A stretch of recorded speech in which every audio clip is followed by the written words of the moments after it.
Welcome to the Ford Hall Forum at Suffolk University. I'm Jennifer Bernardi. I'm the Executive Director of the Ford Hall Forum here at Suffolk, and it is my pleasure to welcome you to this evening's discussion, our very first forum of the season, entitled Extreme Dog, What Right Do Our Pets Have to Be Saved? The Ford Hall Forum is proud to be the nation's oldest continuously operating free public lecture series. Thank you for participating in this century-old program to advance freedom of speech and advance and inform citizenry through public discussion. I want to thank our generous sponsors in the Boston community and beyond, including, among others, the Lowell Institute, the Mass Cultural Council, and our partners at Suffolk University, which serves as the forum's home base.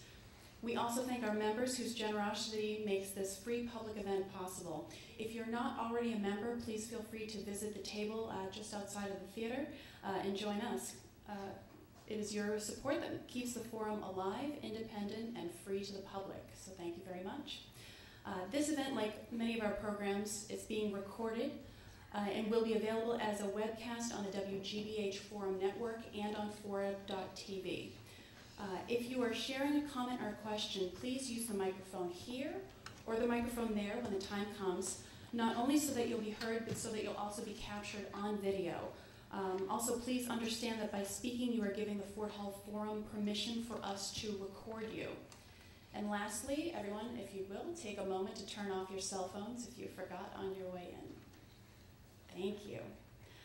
I am delighted to introduce our moderator for the evening, Ford Hall Forum board member, Monica Collins.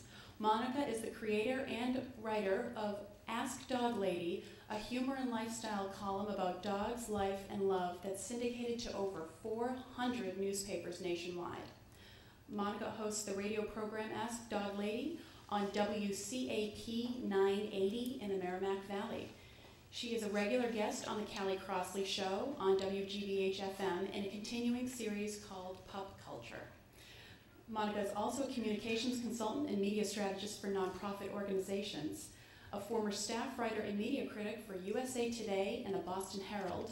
Monica has written for the Boston Globe and various magazines such as USA Weekend, Forbes Life, Executive Woman, Ladies Home Journal, and Vogue.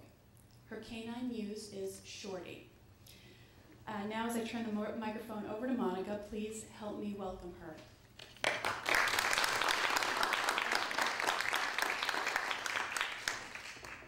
Thank you everyone for coming to this discussion. It should be very interesting. When I first saw the title of tonight's lecture in print, Extreme Dog, What Right Do Our Pets Have to Be Saved, I was a little stunned and chagrined by the extremely awkward passive voice. As a writer, I try to stay away from passive voice. However, in the case of tonight's topic, I think it's very appropriate. Our dogs, so active when it comes to walking, sniffing, chasing the ball, making us laugh, and driving us crazy with their small passions, have entirely passive voices in matters of health and welfare. Domestic animals are wholly dependent on us, their owners and keepers, to make life choices for them. What food they eat, what bed they sleep on, and where they go to die. The choices we make can haunt us or embolden us and give us hope. But wait a minute, come on, they're just dogs, right? Yeah, they're just dogs the way a heart is just a muscle. Tonight we ponder the worth of a pet, spiritually, emotionally, legally, healthfully, and medically. And we look at the extremes of caring for them, saving their lives or letting them go. The panelists will offer their insights, and then we will be invited to join the conversation. Our panel is impressive and eminently qualified to chew over this provocative topic. Sorry, I needed to indulge in one little dog pun. I want to thank Jen Bernardi so much, the Executive Director of the Ford Hall Forum, and Mary Curtin as well for doing great outreach on this.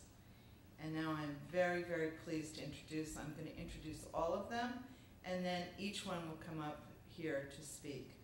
I'm so pleased to, and I will introduce them in the order that they are to come up to speak here at the podium. John Ensminger. John Ensminger is an attorney, a writer, and a skilled dog advocate. He has a bifurcated work life. He is the author of Service.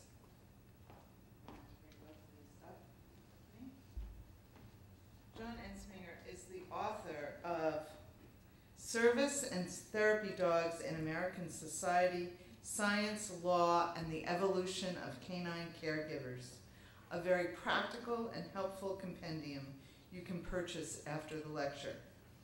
And he is the co-author of the treatise Money Laundering, Terrorism, and Financial Institutions. I don't mean to laugh about that, but it is very different subject matter.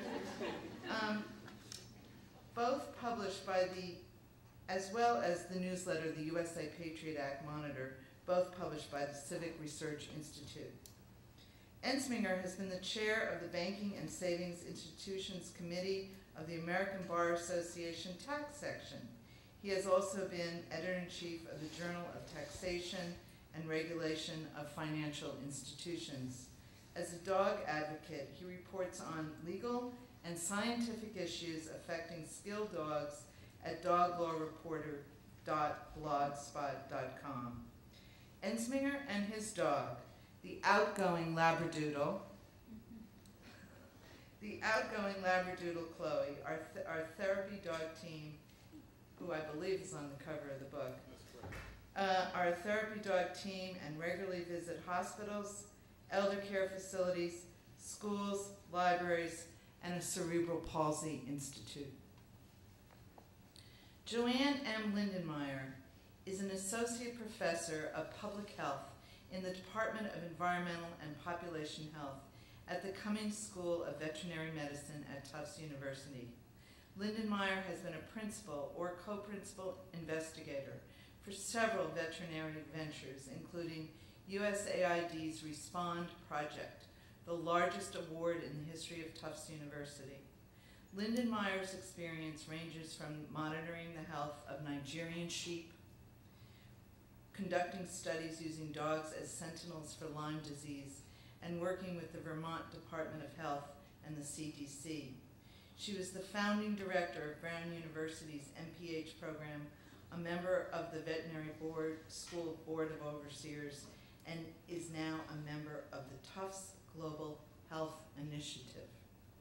The canine members of her family include Mamba, a border collie pit bull, Cole, a black poodle, Lily, a basset hound beagle, and Muggsy, a mixed breed who resembles a miniature Benji. She also has two cats, Zipper and Orange, who are arch enemies. And Dr. Nick Trout. Dr. Trout graduated from Veterinary School of the University of Cambridge, England. He is a diplomate of the American and European Colleges of Veterinary Surgeons and a staff surgeon at the prestigious MSPCA Angell Animal Medical Center in Boston, where he has now worked for over a decade. Trout is also a very talented writer who movingly tells stories of animals and people in distress. He's the author of 2 books about his life as a veterinary surgeon. The current Love is the Best Medicine, right here, also available after the lecture, has garnered glowing reviews and is a stirring story of 2 dogs and of the choices made for them by their loving owners. Dr. Trout has also written the New York Times bestseller, Tell Me Where It Hurts.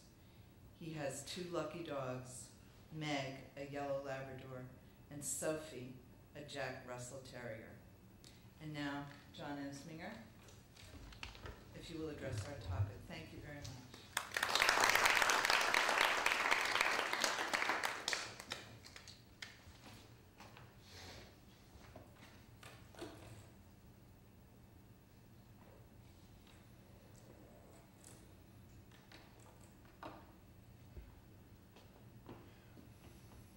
Addressing the topic is a little difficult because it's either too simple or too difficult.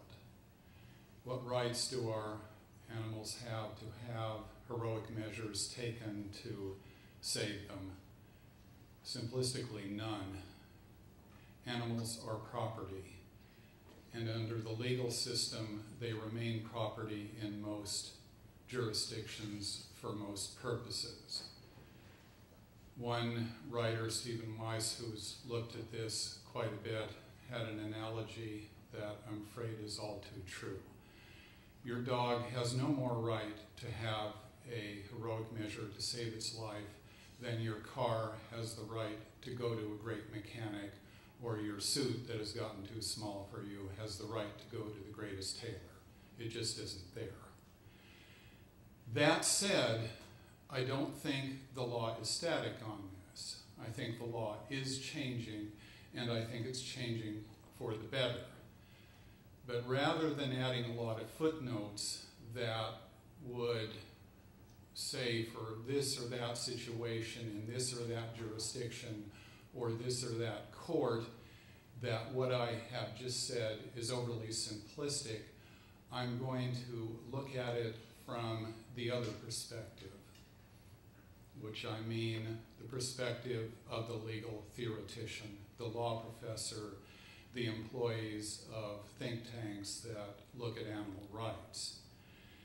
And there we get a different picture, though theoretical, not real at the moment, not for the most part real, but maybe some kind of indication of where we might be going. You have a dog, it has a serious condition, cancer.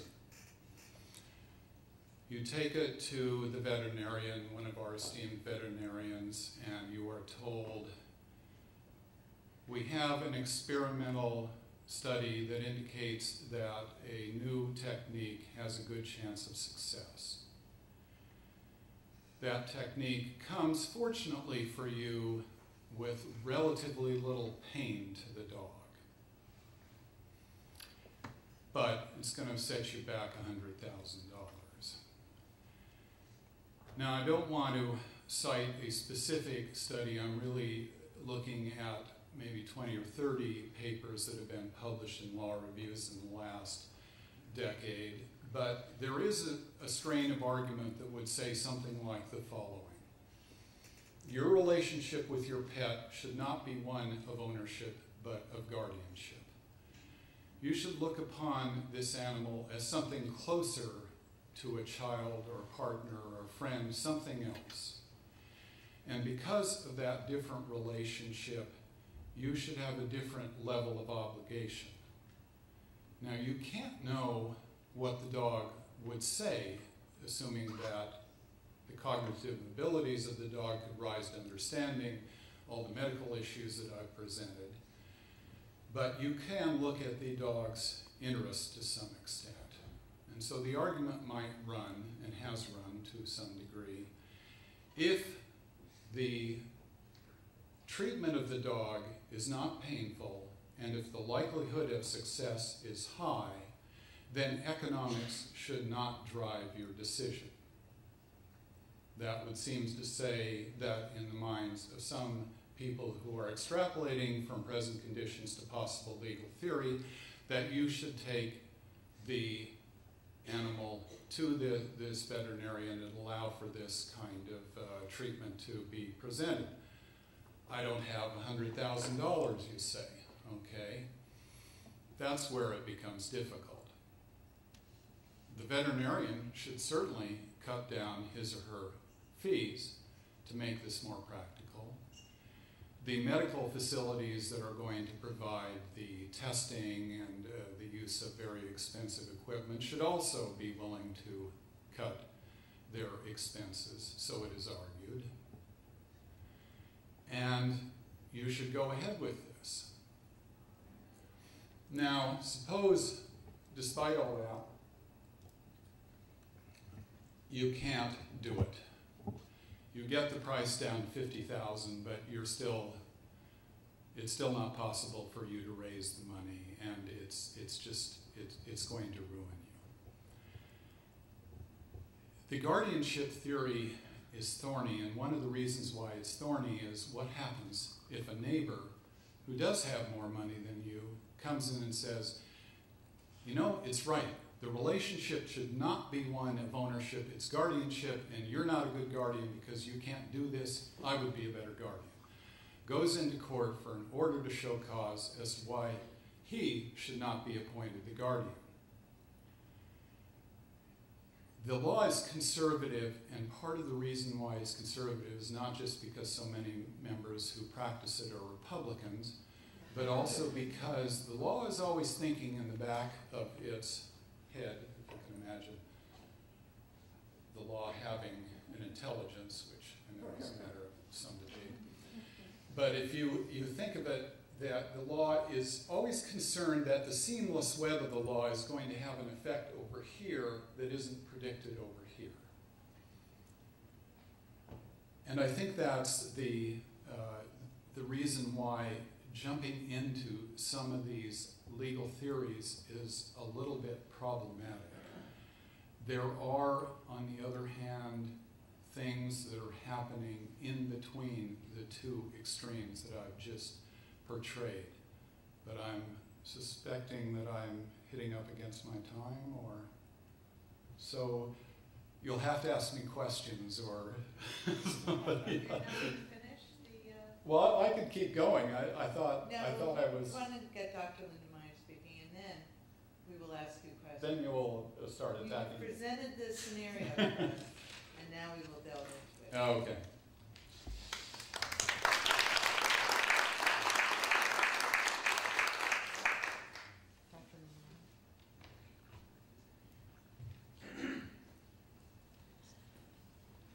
Good evening. When Jennifer first contacted me to come here, I tried to talk her out of it because I come from a very different world than Dr. Trout or John Ensminger, so, but she persisted. So I took this as an opportunity to think about things in a way that I'm not used to thinking about them, and to apply some of the work that I do to this question. And I was encouraged to go out on a limb with my thoughts about it, and I did, and I ended up falling out of the tree, and you'll hear the consequences of that. So what I'd like to do is to start, I know Dr. Trout is at Angell Animal Center, and when I was a veterinary medical student at Tufts, this was before we had the Foster Hospital out in North Grafton, and so I did my rotations, some of them at Angell Memorial. And there was a case that I saw as a fourth-year veterinary medical student that has stuck with me through the years, and when I was asked to do this presentation tonight, I thought about it immediately. So I'd like to just relate to you what happened that night at Angell Memorial, and use that as a way to open up the discussion, or to convey some thoughts to you about how this relates to some of the work that I do. So I was a fourth-year student at Angell, and one evening there was a very elderly woman who came in from Dorchester. She brought her dog with her. The dog was quite ill. It was, I think, around an 8-year-old dog, and the dog had pyometra, which is an infection of the uterus. So we saw the dog, and the attending veterinarian recommended that that dog have surgery that night. And sadly, this elderly woman lived in the top floor of a 3-decker in Dorchester. Her husband had died many years ago. Her children had not been in contact with her for years, and this was the only contact, the only relationship that she had in the world. The attending veterinarian recommended the surgery, and the cost of the surgery at the time, this was 1985, was $250, which this woman did not have. And so we ended up putting that dog down that night. And it was, as I said, it was a case that stuck with me for many, many years.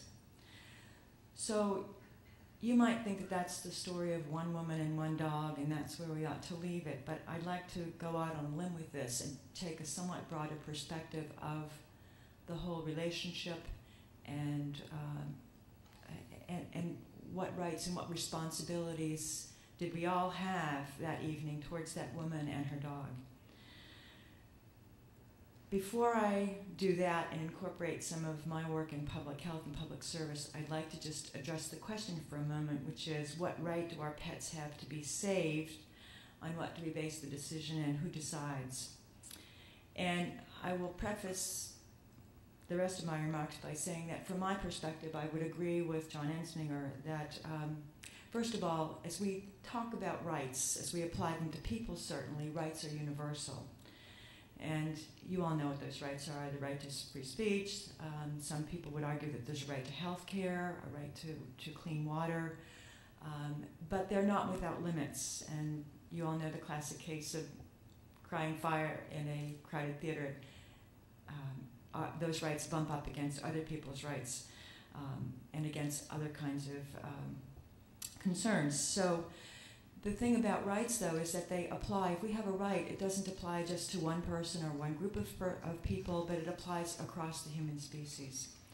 So I would like to suggest that as we talk about the rights of an animal to be treated, rights cannot apply here because we're not talking about applying them across all animals. We're certainly not talking about applying them even across all dogs. So we're talking about applying them in the context of a relationship where an individual, a human owner, has an animal companion. But there are many other dogs, obviously, dogs that are strays in shelters, even livestock or wildlife, if we're going to extend it to other species of animals. And so I would suggest that if we can't extend it to all members of that species, that we can't call it a right any longer. But if there is a right in a situation such as this, I would say and suggest that it's the right of the animal, whether it's a pet or not, to have, or just to have minimal pain and suffering where that pain and suffering is recognized by a human being. And in that relationship, there is a contract between the human being and the animal. And the right of the animal to not suffer unnecessary pain and suffering also implies that there is a responsibility of that person to minimize that pain and suffering where it exists. I think that applies certainly to the shelter dog that's unadoptable. That animal has a right to a painless death.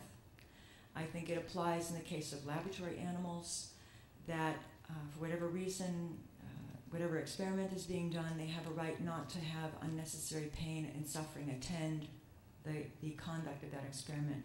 I think it extends to the rights of livestock not to be slaughtered with minimal amount of pain and suffering, and probably many of you know the work of Temple Grandin around this issue. So if we accept that that might be considered to be a right of dogs, then I think we ought to consider that there's a right that people have, or a responsibility that people have to minimize that pain and suffering. So that's the right that I want to talk about now. And now I'm going to turn to my experience from years in public health and public service. At one time, and many years ago, and in many places, the definition of public health referred only to physical health and possibly mental health of individuals and populations. But what many of us don't know, and what a definition that's very little applied in the public health arena, is the WHO, the World Health Organization definition of health, which is written in the preamble to the Constitution of the WHO and signed by the International Health Conference in July of 1946 and entered into force on April 7th, 1948. And I just want to read that to you. Health is a state of complete physical, mental, and social well-being, and not merely the absence of disease or infirmity. And for purposes of this discussion, I'd like to place the emphasis on the word social well-being and ask the question whether social well-being of people applies only to people, or can we extend that to the animals that we live with. And as evidence of the extension of that to animals, I'd like to cite the PETS Act, which many of you may know about, the Pets Evacuation and Transportation Standards Act, which was a bipartisan initiative in the United States House of Representatives that required states seeking federal emergency management agency assistance to accommodate pets and service animals in their plans for evacuating residents facing disasters. It was introduced by Congressman Tom Lantos and Christopher Shays in September of 2005 and passed by the House of Representatives in 2006 by a margin of 349 to 29. It was signed into law by President Bush in October 2006 and is now Public Health Law 109-308. This bill was initiated in the aftermath of Hurricane Katrina, when the abandonment of many thousands of pets and other animals brought the matter of animal welfare to national attention.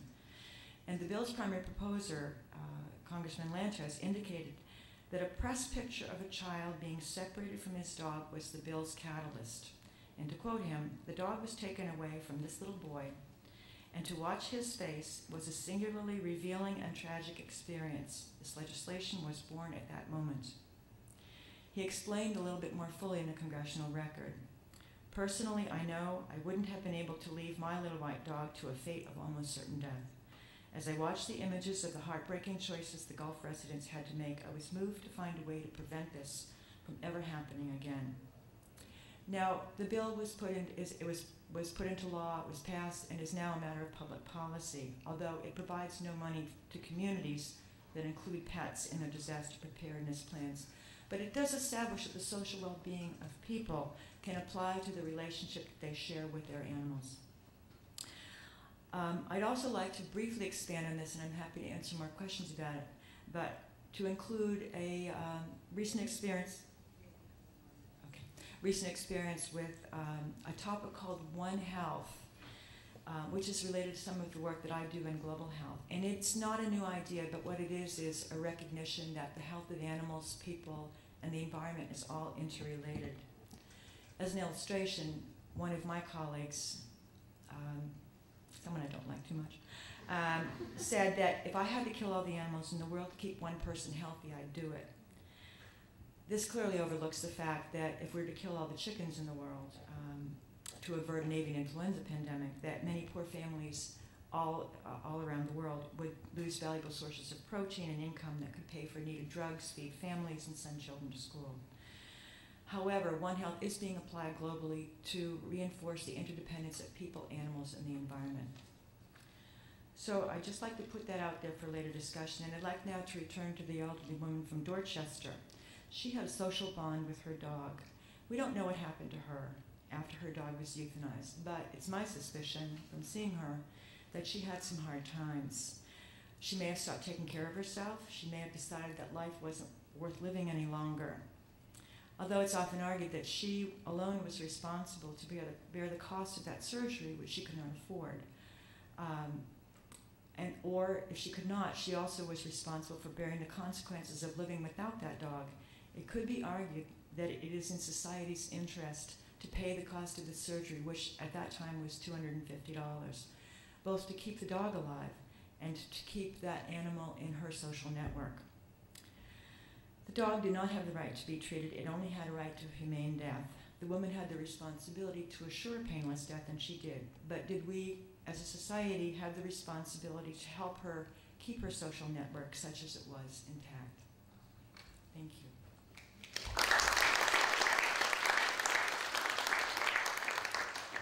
Dr. Trout.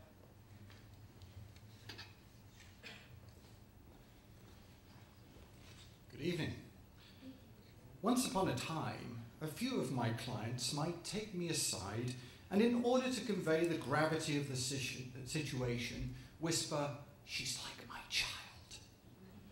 These days, the majority boldly assert, "She is my child," the telltale terminology of so-called pet parents, their biological children reduced to pet siblings, forced to accept the fact that their furry little brother or sister never has to leave the security of mum and dad's bed. We spend $40 billion a year on our pets, and a whopping 73% of pet owners said they are willing to go into debt to provide medical treatment. 93% of owners said they thought it likely that they would risk their own life for their pet. Nearly 50% of owners think their pet listens better than their spouse, and if stranded on a desert island and forced to choose only one companion, more people would pick a pet than a human. These days, pet owners visit a veterinarian twice as often as they would their own doctor, and regardless of your feelings on the matter, there is no denying the fact that companion animals have moved from the periphery of the American family to its core in a love affair that has shifted the paradigm from accessory to necessity, from mere pet to the status of adopted child. No wonder more American households have pets than children. Irrespective of whether it's a dog or a child, owners or parents of the sick want cures.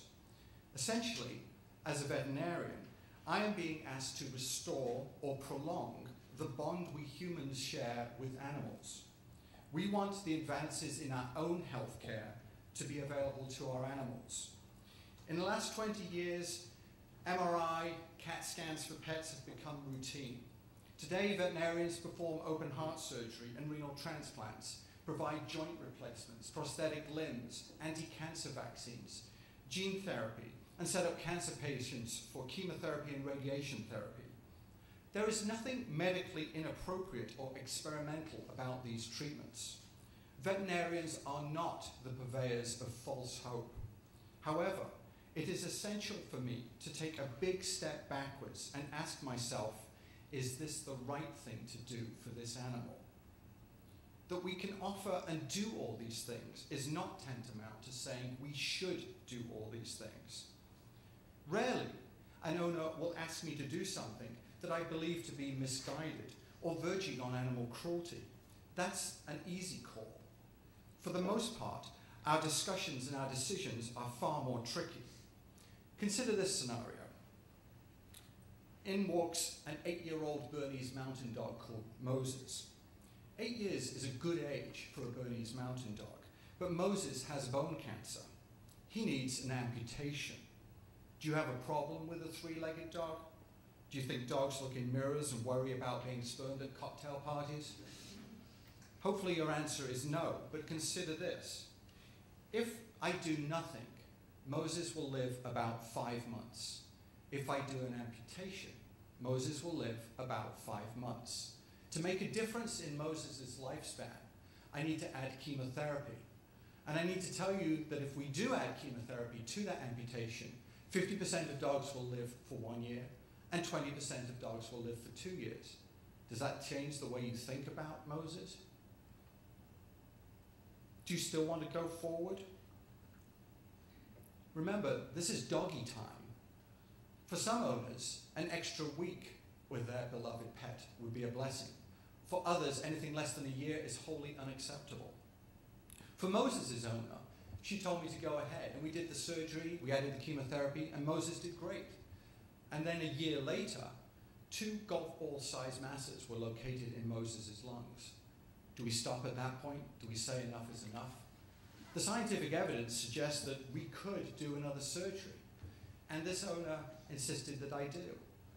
I was a little uncomfortable with that decision, but I did it, and at the end of the day, Moses lived another year beyond that. And that's a whole lot of living in doggy time. Had I been proved wrong? And before you think that Moses' owner was clearly one of those people who just couldn't let go, consider the fact that in the end, some 2 years after the original diagnosis, Moses jumped out of her pickup truck, broke another bone due to the cancer that had spread to another bone. And in this instance, the owner never hesitated to put the dog to sleep. I cannot lose sight of the fact that my first responsibility is to the animal. I need to provide the owner with accurate and current information so they can make their most informed decision possible. But I do that knowing that, for the most part, I'm not privy to all the personal variables in their complex decision.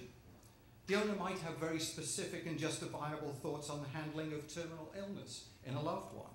They may have thoughts on natural death versus euthanasia, previous experiences of loss, social isolation, and sadly, not least, that awkward thing called money. Where necessary, I might mention some of the concerns of the respected philosopher and veterinary ethicist, Dr. Bernard Rollins. Rollins points out that as humans, for the most part, we can understand and endure short-term negativity for long-term gain. However, we have no reason to suppose our pets are the same. Our pets are trapped in the now. We have no reason to believe an animal can comprehend the notion of extended life. Therefore, we must be able to justify the merits of what it takes to help our pets and the outcome we hope to achieve. Probably my greatest hope in our discussion is that I will get asked the time-honored question, what would you do if this were your animal? At last, I'm being invited to use my experience and personal feelings to help sway a decision in either direction. Believe me, I appreciate the power and the weight of this responsibility, but as always, I am siding with the patient I am sworn to protect, even if that protection comes in the form of mercy and the ultimate alleviation of pain and suffering. Finally, as pet owners, I believe we probably have our most difficult, painful, and greatest responsibility to our animals as they approach the end of life. For you and I, 1 in 5 of us will die in a hospital ICU. 20 to 30% of the money spent on what is done to us will be worthless, our way of preventing natural death. As humans and pet owners, I believe there is something worse than dying, and that is dying badly and suffering. We need to accept that we are all mortal. We fail our pets if we delude ourselves, act irrationally, and try to keep them alive, not for them, but for us. Think about it. How many times have you been to a funeral and the body in the casket bears no resemblance to the person you so desperately want to remember? In the end, it comes down to this. Quality of life may be difficult to define, but denial is always a fair-weathered friend. Thank you.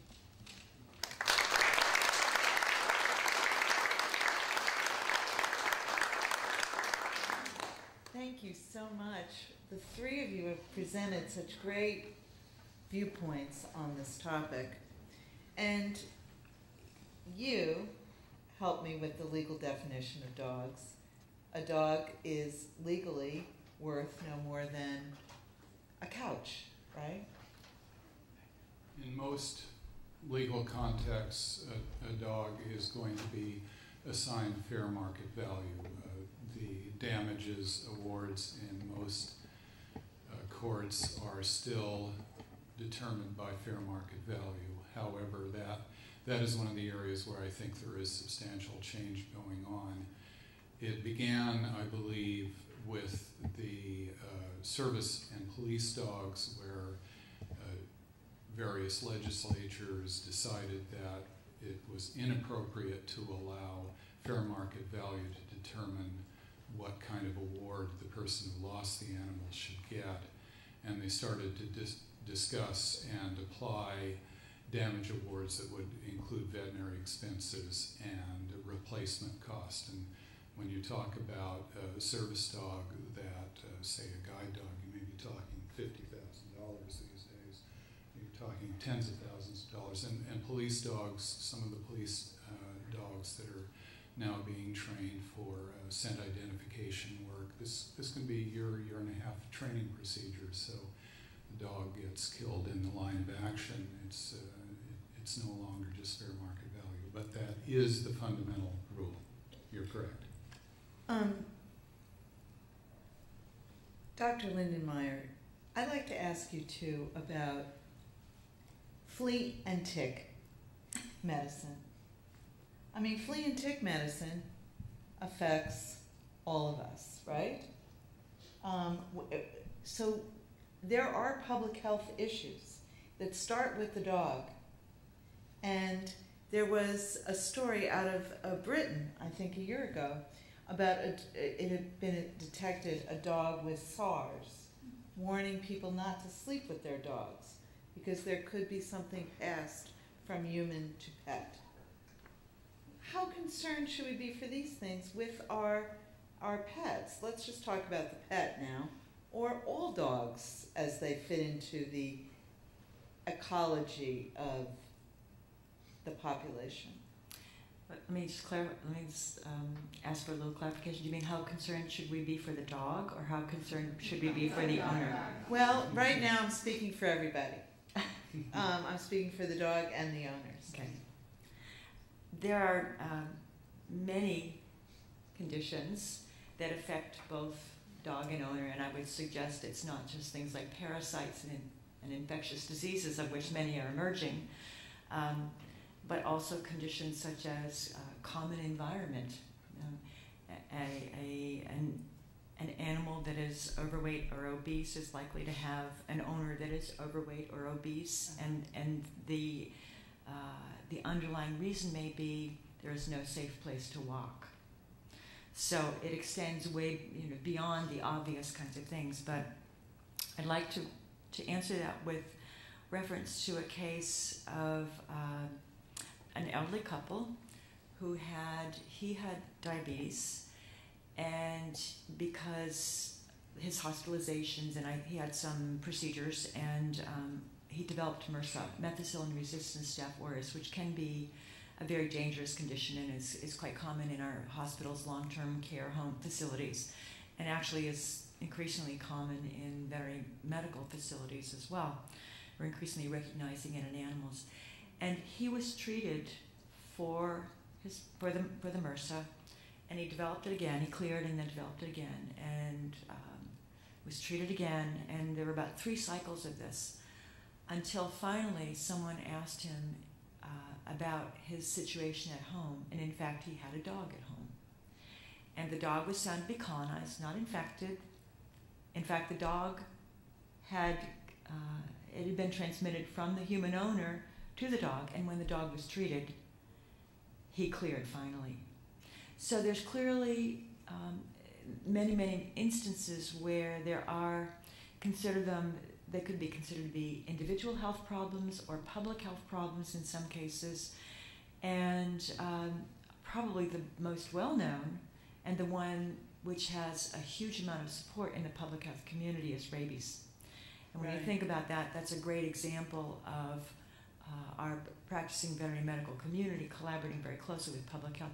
Public health has taken that on in this country such that we have about 1.4 cases of rabies in humans in the United States every year, and it's not from dogs. It tends to be from bats. But I work, for example, with a veterinarian, the director of the Sierra Leone Animal Welfare Society, who is one of 6 veterinarians in that country and one of only 2 practicing veterinarians, if you can imagine that. He is located in Freetown, which has 300,000 stray dogs. And the people there love their dogs, and yet they can't. Rabies vaccinations are hardly available.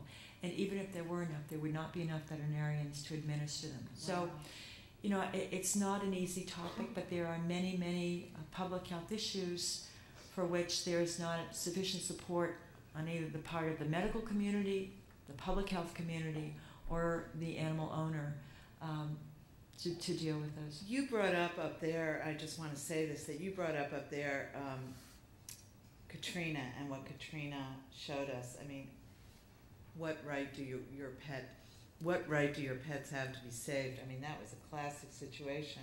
But yet that's a classic public health situation. I mean, do you put people and dogs together in an evacuation shelter? I mean, many people would say, no, you don't do that, that the people go first. There are many people that don't like animals and don't want to be around an animal and believe that they have medical conditions that might be exacerbated by an animal. So.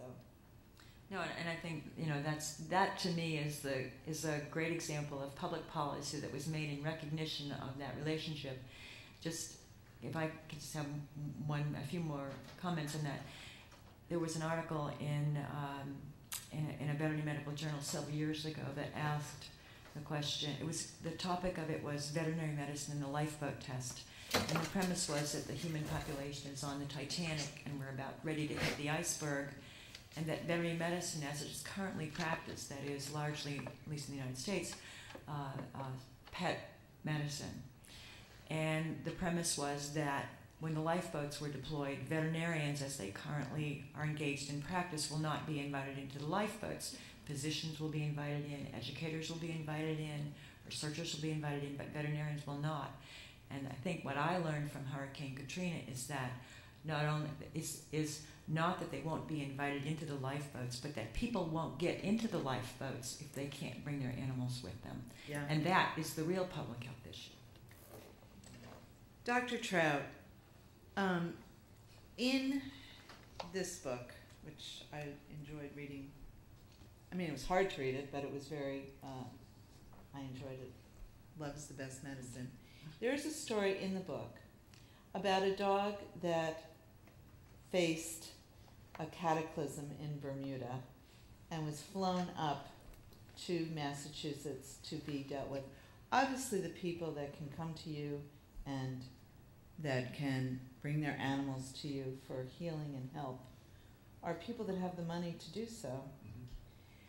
How involved are you with, or is this all screened before they get to you, the ordinary folk like the woman that Dr. Lindenmayer talked about? And how involved do you get with these patients? I am extremely worried about the future of veterinary medicine in terms of veterinary healthcare becoming a first-class and coach service. We're faced every day with offering degrees of quality of care. For example, once upon a time, for dogs with hip arthritis, there was only a few, probably equine mainly related anti-inflammatory drugs that you could give. These days we think about doing hip replacements and hip modifying surgeries, and there are a whole sort of cascade of different alternatives that get less and less and less, and the quality gets less and less and less. They can work very well, but they're not quite as good. And what worries me is that as we drive all these advances and want more and more, we are saying that we want more and more so long as we can pay for it. And, you know, it's going to become common knowledge that certain treatments are the sort of standard of care, and yet, you know, Joe average person in the street can't afford it. And I look to some extent to the UK because of the success there of health insurance for pets. In the United States, only 1 to 3%. Can you explain that? Yeah, why it's successful in the UK? No. What do they offer there? So I have tried to define this from colleagues in the UK, but it seems as though it is not like health insurance for humans in the US. It's third party, it's outside of the veterinarian. You pay a certain fee, you get a certain amount.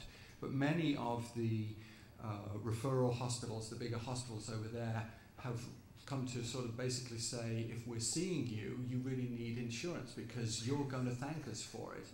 And compared to the system in the United States, it seems like you get a lot more bang for your buck. A lot of you know, middle class and low-income families can actually get on board with this and be able to offer a higher quality of healthcare to their animal than they otherwise might.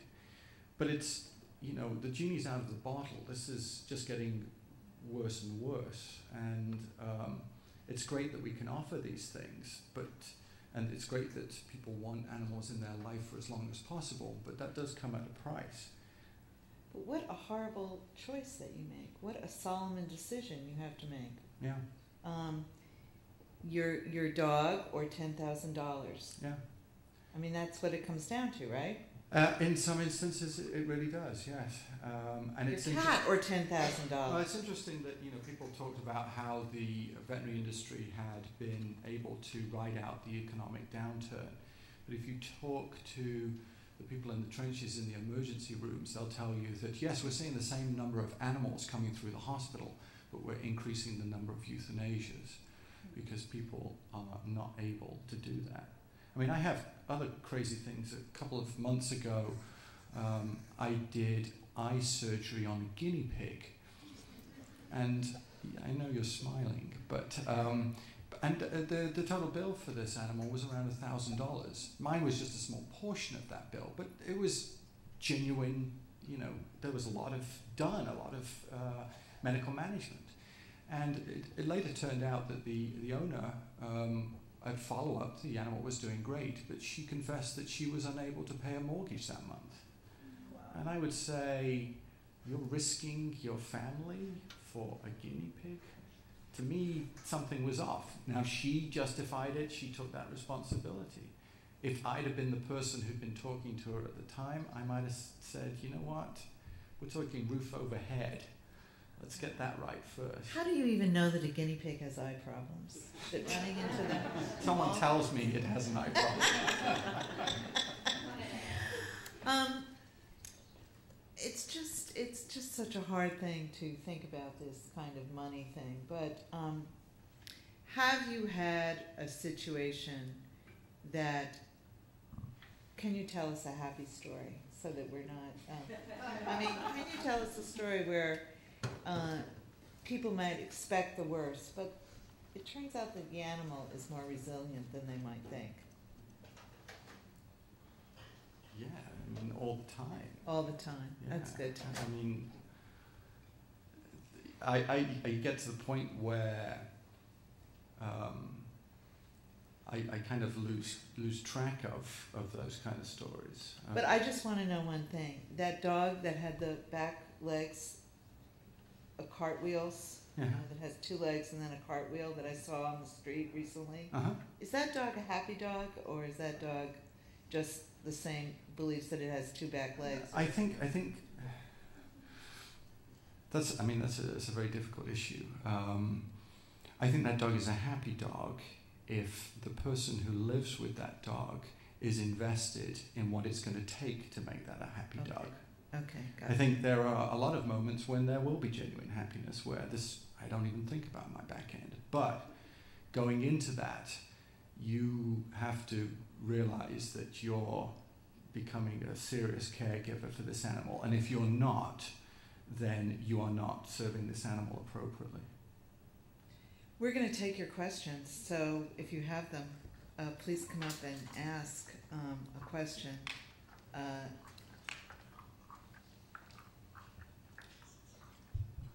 And Must be more questions than me, but okay, well, why I'll don't you start. ask away? Yeah. Okay. I'd like to take up this important point that if we can't extend rights to all animals, then it's not a right. Okay. Last year, according to the American Pet Product Supply Manufacturers Association, Americans spent $45.5 billion on pets. Okay, that's 25 times as much as the $1.7 billion that we spent on protecting endangered species. Also, you can look at another fact that according to the Humane Society, hunters killed 100 million wildlife last year while shortening their lives while we were trying to extend the lives of dogs and cats. And finally, dogs and cats kill a lot of wildlife. There are no statistics kept on that, but there was a survey in Germany last year that estimated that there were 7 million creatures killed by dogs and cats in that year alone, and that's a small country with much less wilderness area than in the United States. So we tend to take, I'm not a dog lover, I'll admit right from the start, but I do care a lot about endangered species, and biodiversity is the second worst environmental problem facing us next to global warming. And it seems to me, if we don't get over our anthropocentrism in our regard to other living creatures, then we get far, far more important problems than whether a dog lives another year or not. I mean, I'm not trying to take away from people that like dogs, but let's put this into perspective. Well, you bring up an interesting point about biodiversity, and Dr. Lindenmayer, this seems tailor-made for you to answer. Yeah, I actually would like, and that's the reason why I brought up this whole One Health. It's an approach, and I could speak on that at great length, but it is a recognition that we're all related.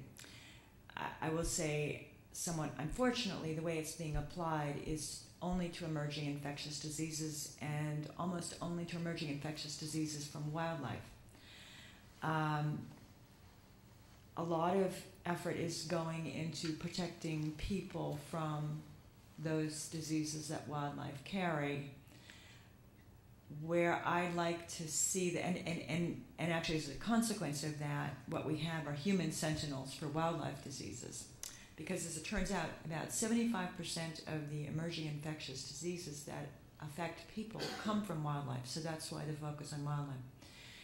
Where I'd like to see this go is to emphasize in addition to emphasizing the responsibility of the veterinary medical community and other health professionals, including nurses and physicians and public health, to protect people from those diseases, I would frankly like to see the responsibility in medical schools and public health schools, that responsibility to care for the environment. Because right now it seems to me to be a very one-way conversation. It's all about what can all other health professionals do to keep people healthy. And I'm not saying that's not a reasonable goal, but if we're going to ask that question, and if we're truly interrelated, the health of all is interrelated as it is in a spider web, then public health and human medicine has a corresponding responsibility to care for the environment, for wildlife, for all of those species, and I don't really see that happening right now. So you don't feel like in veterinary school, and here you are, animal doctors, and you bring up, well, the questioner brought up a very interesting point about all animals, all wildlife. You know, we focus on pets, we focus on the cute Fluffy and you know, the kitty. Do you think that veterinary schools give enough attention to the biodiversity, as the questioner referred to it? Certainly Tufts does, and Tufts was was the first veterinary medical school in the country, and perhaps even the world, to start a wildlife clinic and a wildlife medicine program. We have a wildlife medicine internship. So that there is an acknowledgement. It is one of our signature programs at Tufts. So I don't know if that makes you feel better, but other schools are starting to do the same, and I wish things were further along. But again, it can't just be the veterinary medical community that's addressing these issues. It has to be all health professionals, because even if we don't know that there's a disease lurking out there that might come from bats or Gambian rats or whatever it is, and you know, we should still be doing something about that, because we all share this planet. I mean, I understand that there are limited resources, and it shouldn't be just because ultimately if a disease arises in another species of animal that it will come around to bite us. But we should, my personal feeling, now this is my personal feeling, is we should do it because I think we do have a responsibility to be stewards. And I would really like to see more balanced discussion about the various healths, not just the health of people. Yes, you have a question? Yes, hi, I'd like to thank all of you. My name is Rob Nager, and I am the owner of a dog walking and pet sitting business. I've got a question for Mr. Ensminger, and if I can have a follow-up for Dr. Trout. Talk about the value of a dog being a piece of property, a couch, etc. Are people starting to sue when a pet is lost for pain and suffering or any kinds of emotional damages, as well as coverages, medical costs, etc.? Yes. And some courts have recognized this, though usually the circumstances are extreme, beyond negligence. A case that I read about concerned a woman whose dog was barking at a garbage man. Garbage man may have been a little bit off his rocker or something. He picks up the garbage pail, throws it at the dog, injures the dog badly enough that several hours later it has to be put down. That isn't the end of it, though. He begins to then jump up and down, laugh, and point at the woman,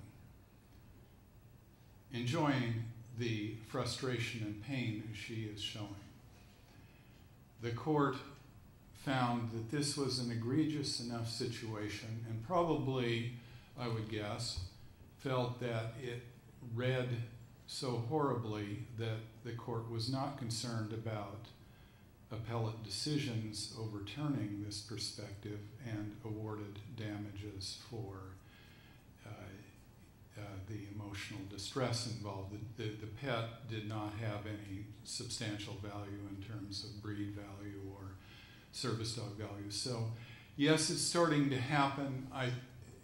You read a lot of cases where judges are saying, look, legislature, give us more ammunition here, change the laws, and some states have done that, have provided, some jurisdictions have provided for higher levels of damages. It's a fledgling movement, but I think it's going to catch on.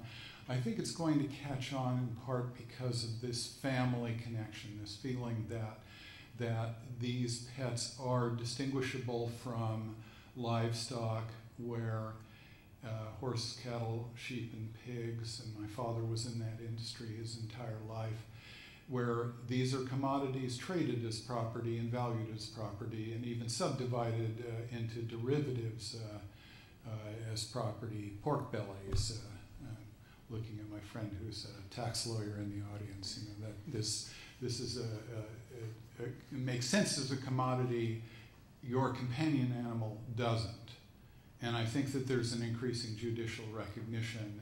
I'd like to see it get stronger, but I think it's happening. I do think that is going to change. It's a bit frightening to think about, you know, as Dr. Trout was talking about, the cost of medical procedures continues to increase, and the first and second class type of care. I don't know if veterinary professionals have to have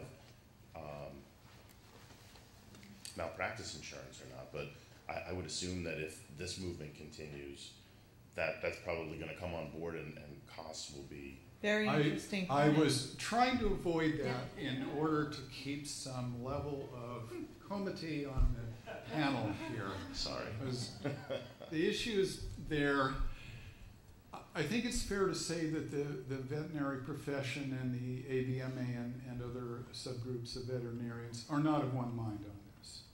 And one can read, I think there's an AVMA statement from something like 2002, which cautions about the results of the guardianship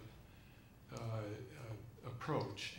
And I understand this and I accept it because veterinary negligence leads to sufficiently small awards that veterinary malpractice insurance, as far as I know, is still relatively inexpensive. A good portion now of your cost in going to a physician relates to the fact that he's paying a hell of a lot of malpractice insurance, hundreds of thousands of dollars a year, whereas I think for veterinarians, what is it, $2,000 to $3,000 a year? Pays it for me. I have to have lots of malpractice insurance.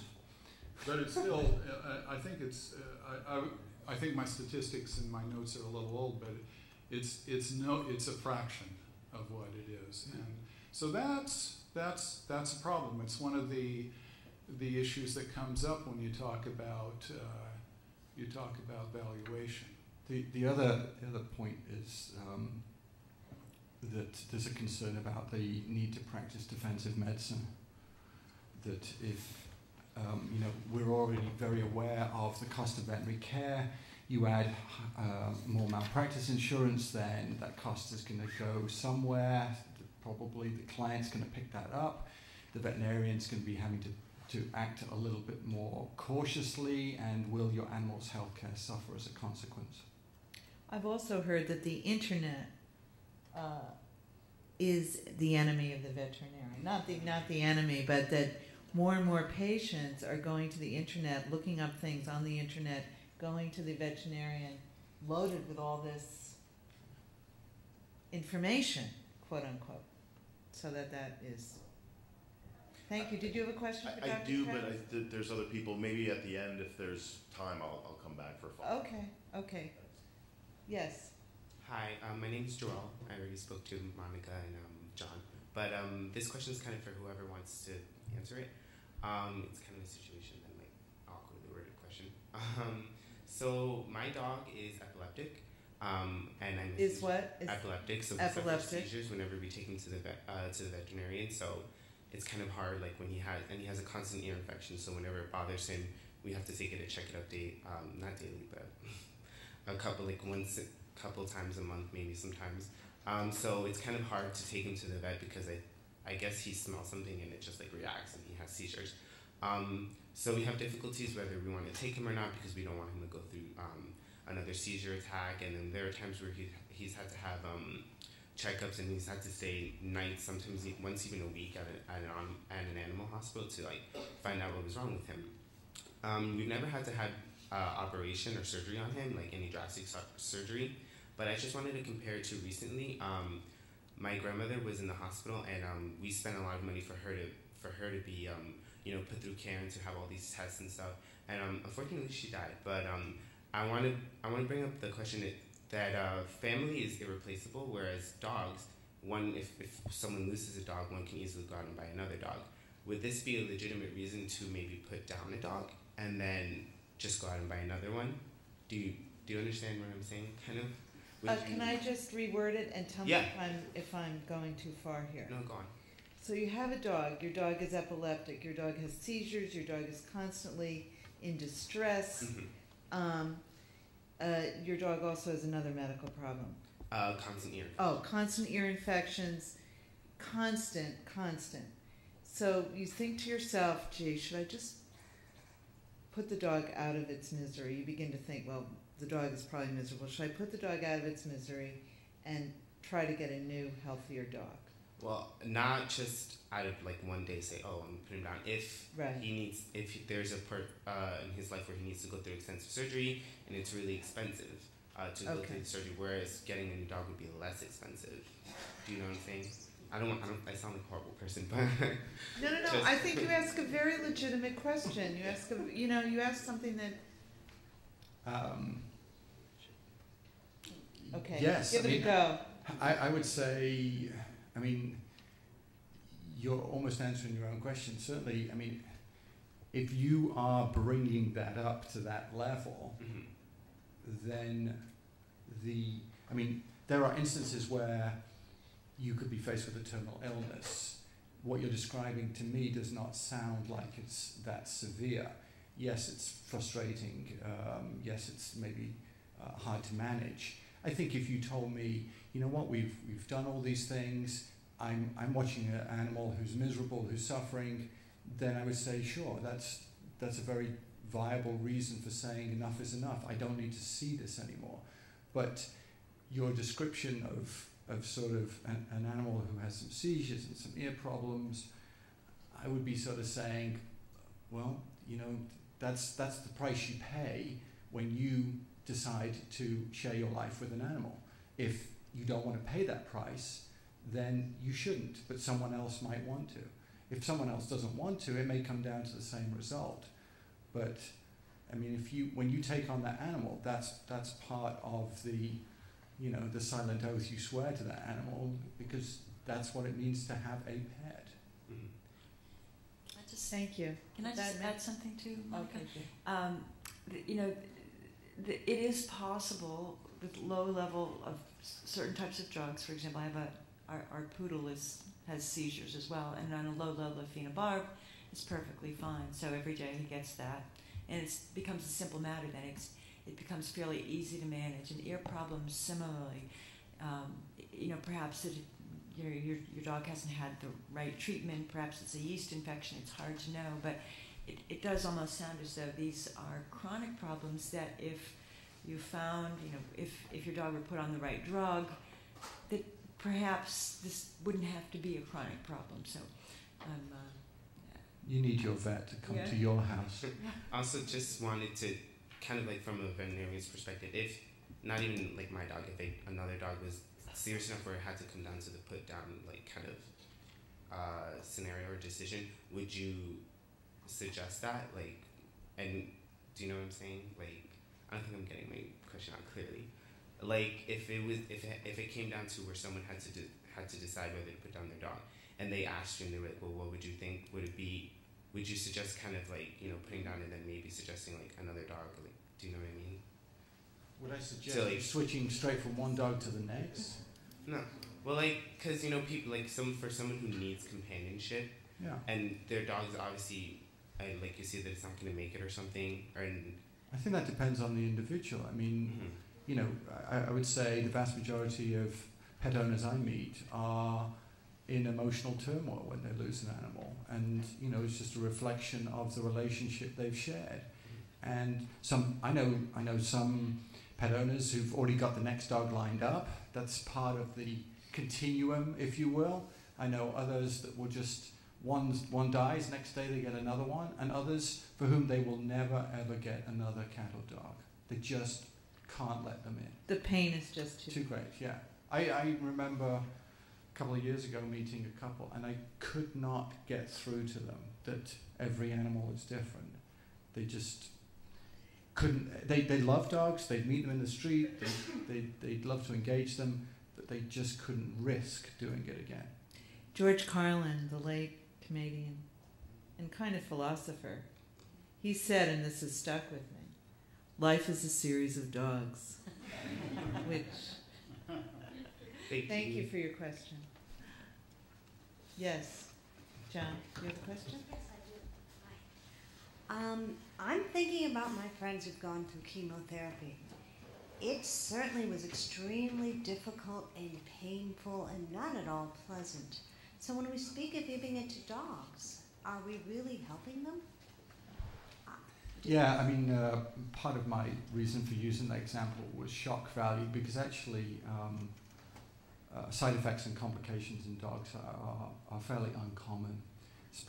I think it's around 20% of dogs will have, the typical things you might expect with chemo, with vomiting, diarrhea, off food, that kind of thing. The vast majority of which is very manageable at home. So although we have this very human concept of just...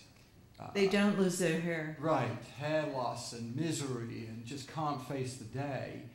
For the vast majority of dogs, and not all dogs, because obviously things can happen, but most dogs do very well with chemotherapy. And actually, just let me interject here. I spent several years in West Africa and brought home my 2 African hounds, and one of them at 11 developed vesicular cell carcinoma in his bladder, and he went through chemo, and I had 2 more years with him, and frankly, it was worth it. And he did fine until the day he crashed. You would not have known that there was anything unusual. Okay, thank you. So, Thank you, John. Do you have a question? Yes. My question is about the effect of the law passed after Katrina in practice. So you show up at the evacuation center with your dog. Do they have to take your dog? Because I know of somebody in New Orleans who basically refused to leave. She risked her life to stay with the dog, and she was breaking into her neighbors' houses to feed every dog in the neighborhood, because other people had left their pets behind, but she couldn't face that. My understanding is that the law requires that the planning and advanced planning for FEMA and for other organizations like this has to take pet rescue into account. It does not specify exactly how it would be implemented in individual cases. I'm not aware of actual litigation following up on any post-Katrina disaster where this has actually reached a court. My guess is as long as the agency has a plan and has implemented it, is capable of implementing some sort of salvation work for animals, that would be satisfactory. I do know that in Katrina there was one rescue group. They were operating on their own, and it was, I've been in touch with them on other contexts, but they have sent me photographs of actual saving of dogs in Katrina, and it's all on a website. If you gave me a card, I could find it, but I don't have it on me. But there has been some effort in this regard. Yes. Do you have a question? Yes, I'd like to talk I'd like you guys to address issues surrounding service animals. From a public policy standpoint, what responsibility do we have to those animals, particularly when these animals are maybe owned by people who don't have much money and can't afford curative medical care, and when curative medical care may be available? John, you're the expert here. There are a lot of laws designed to protect people with service animals. It's a sad case that I think something on the order of 5% of all guide dogs in this country are taken out of service every year because of attacks by other dogs or by people who are deranged or hate dogs or something. So it is a very big problem. And if you think about the fact that a person who is blind or visually impaired may need 6 or 7 dogs over the course of a lifetime and have to adapt to each one of them in sequence, it is a good change that now the level of liability on the person causing the damage is substantial and includes both replacement value and the veterinary costs of the damage done to the animal that's going out of service, if that's what happens. I think that these kind of protective laws are going to become more prevalent and more severe. There are damage awards that are also punitive, which don't just relate to the actual physical damage done and the replacement costs, but can be substantially higher. There was, and there are criminal proceedings. The most serious one I know about was, I believe, in the state of Hawaii, where some criminal, in order not to be tracked by 2 police dogs, he slit their throats. And I think, if I recall correctly, I'd have to look up the case to be exact, but I think he was sentenced to 9 years in prison for that. That's a lot more than would have happened a few years ago if you just looked at a fair market value type of punishment for this. Police dogs are also highly protected now. Yeah. By the way, I'm the proud owner of a service cat. My cat, I have to take medication that can sometimes make me cognitively impaired, and my cat alerts me when I'm cognitively impaired. So, I'd actually like to talk to you for a second afterwards. Are you aware of the new Department of Justice regulations that have defined a service animal as a dog or a miniature horse, effectively, but not a cat? I have registered my service animal. Mm-hmm.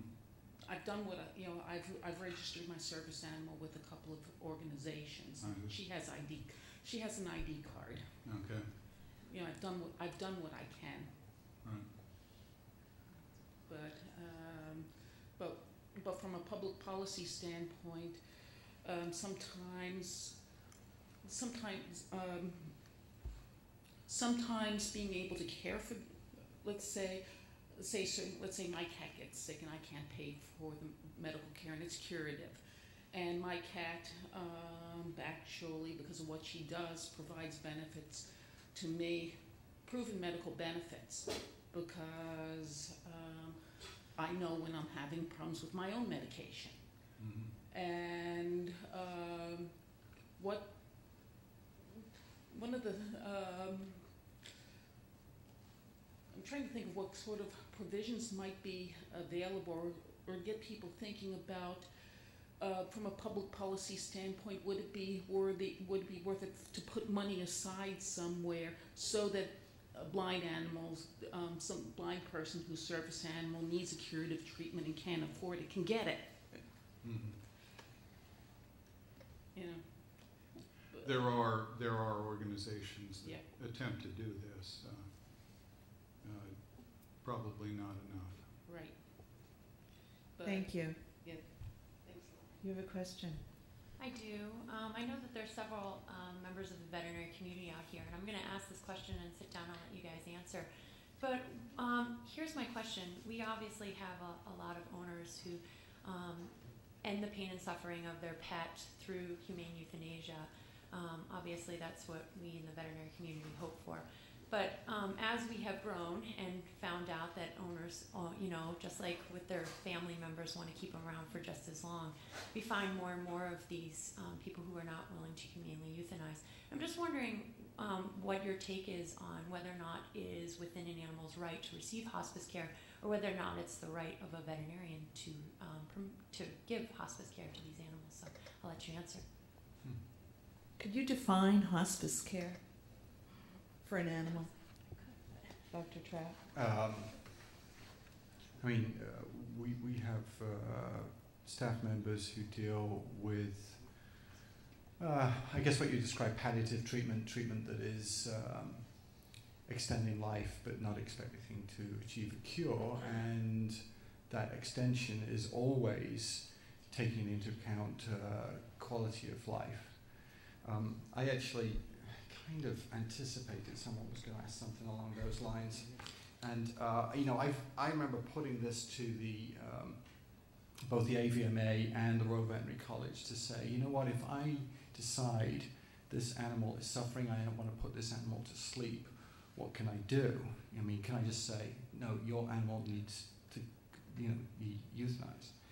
And let me just quote from the Guide to Professional Conduct. The veterinary surgeon's primary obligation is to relieve the suffering of an animal, but account must be taken not only of the animal's condition, but also the owner's wishes and circumstances.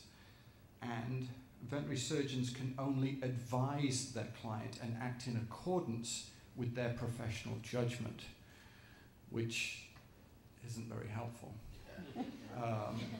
And so, personally, I think, I mean, I've had situations recently. An owner came in with a 2.5-year-old Labrador that I thought had a lameness due to an arthritis problem in an elbow. And she was kind of anxious and didn't want to go ahead with the necessary surgery. And I did actually schedule surgery, and she never showed up. And we rescheduled, and she never showed up.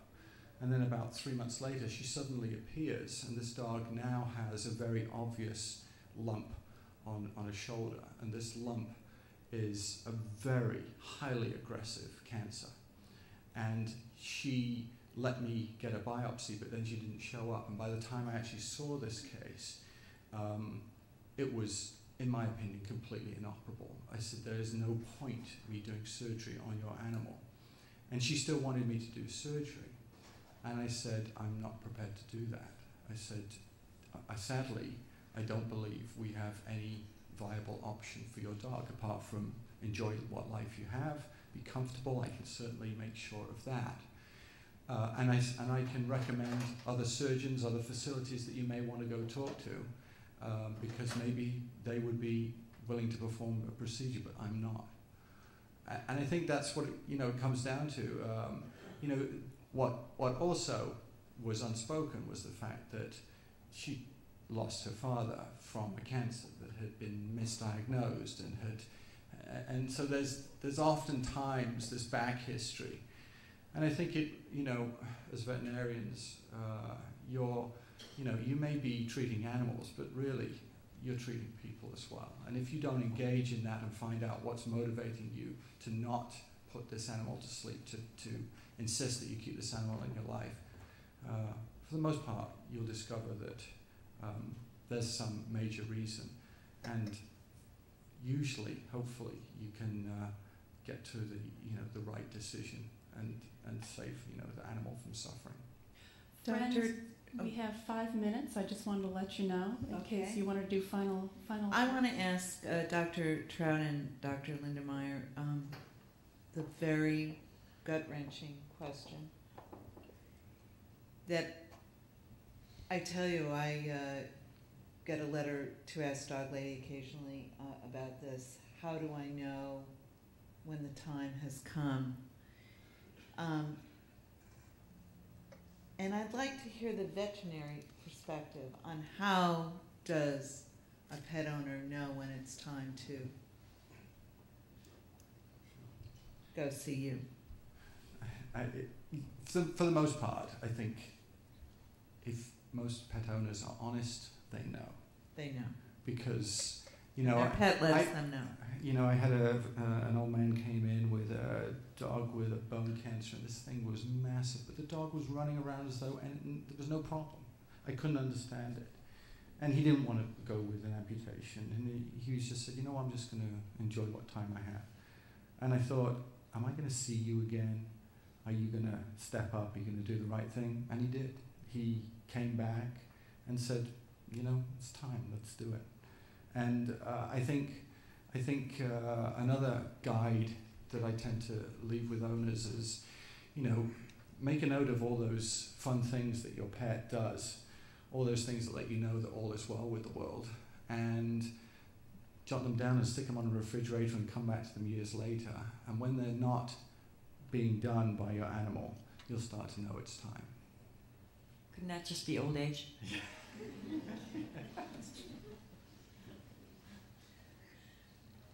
Well, I feel I'm going to burst into tears, so that's why but I just want to, do you have a quick question do you want to ask? A quick one.